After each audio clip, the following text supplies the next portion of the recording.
कन्नौज हसेरन प्रधानमंत्री नरेंद्र मोदी जी के नेतृत्व में सेवा, सुशासन और गरीब कल्याण के 9 वर्ष पूर्ण होने के उपलक्ष्य में शनिवार को हसेरन ब्लॉक पर टिफिन कार्यक्रम का आयोजन किया गया।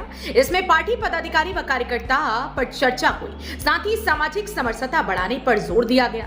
इस अवसर पर कन्नौज सांसद सुब्रत पाठक ने कहा कि पार्टी पदाधिकारियों, कार्यकर्ताओं को समाज के सभी वर्गों को पार्टी से जोड़कर लोकसभा चुनाव जिताने का काम करें। स्वतंत्र प्रभार असीम अरुण, विधायक कैलाश सिंह राजपूत, जिला अध्यक्ष नरेंद्र सिंह राजपूत, ब्लॉक प्रमुख प्रतिनिधि पुष्पेंद्र शाक्या, पूर्व विधायक अरविंद प्रताप सिंह सहित सभी प्रमुख व अन्य पदाधिकारी व कार्यकर्तागण मौजूद रहे।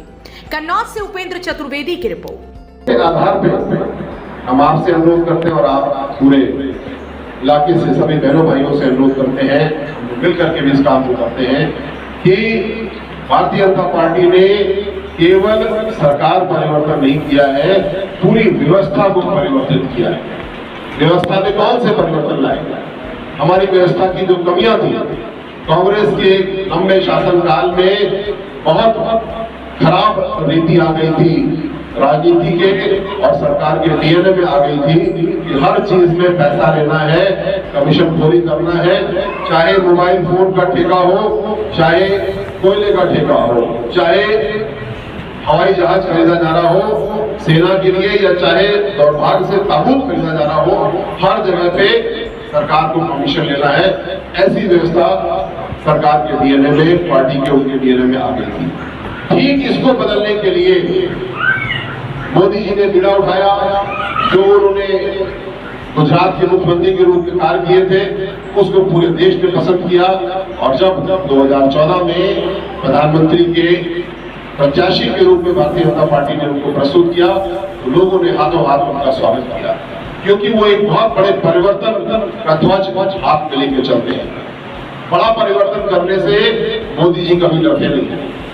उन्होंने एक बहुत ही महत्वपूर्ण सूत्र, फॉर्मूला दिया था 2019 में, जब वो दूसरी बार प्रधानमंत्री बने। लोग लाल किले की प्राचीर से उन्होंने कहा, न समस्या पालेंगे न समस्या टालेंगे। 4 शब्दों की बात है, लेकिन ये बड़ी महत्वपूर्ण बात है। आज कश्मीर में जो 370 को हटाने का काम किया है मोदी जी ने, पिछले सालों में, पिछले दशकों में उस समस्या को पाला गया।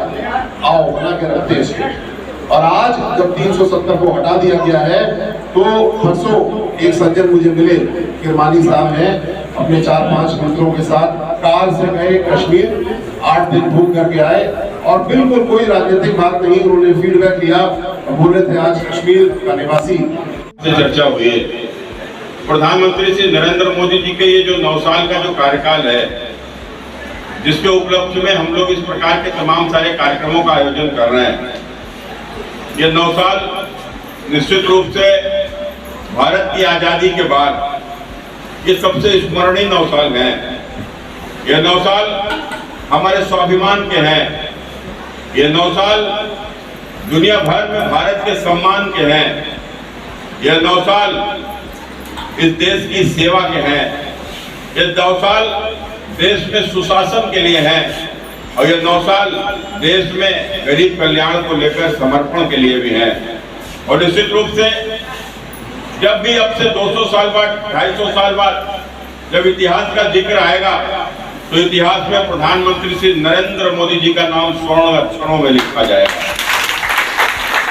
पहली बार इस देश में, मैं तो सदैव अपनी भाषा में बोलता हूं, सत्ता तो इस देश में कई बार परिवर्तित हुई है। कांग्रेस के बाद जनता पार्टी, जनता पार्टी के बाद में फिर जनता दल, और जनता दल के बाद में फिर तमाम गठबंधनों की सरकारें इस देश में बनी हैं।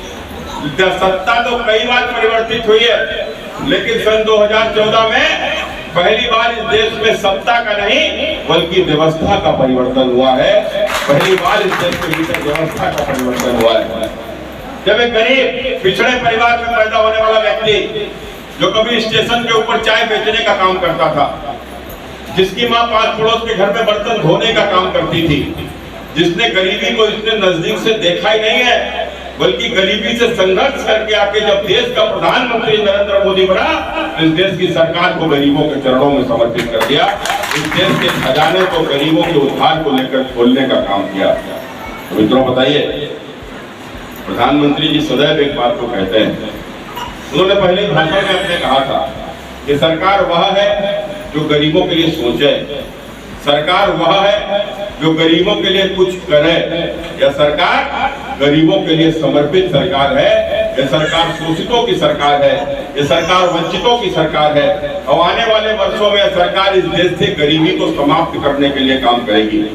मोदी जी एक बात और कहते हैं कि जो गरीब है, इस गरीब की कोई जाति नहीं होती है, या गरीब का कोई मजहब भी नहीं होता है, यह गरीब तो केवल गरीब होता है, और यह गरीब हर जाति में होता है। गरीब अगड़ा भी है तो गरीब पिछड़ा भी है, गरीब अनुसूचित भी है, गरीब अनुसूचित जनजाति में भी है।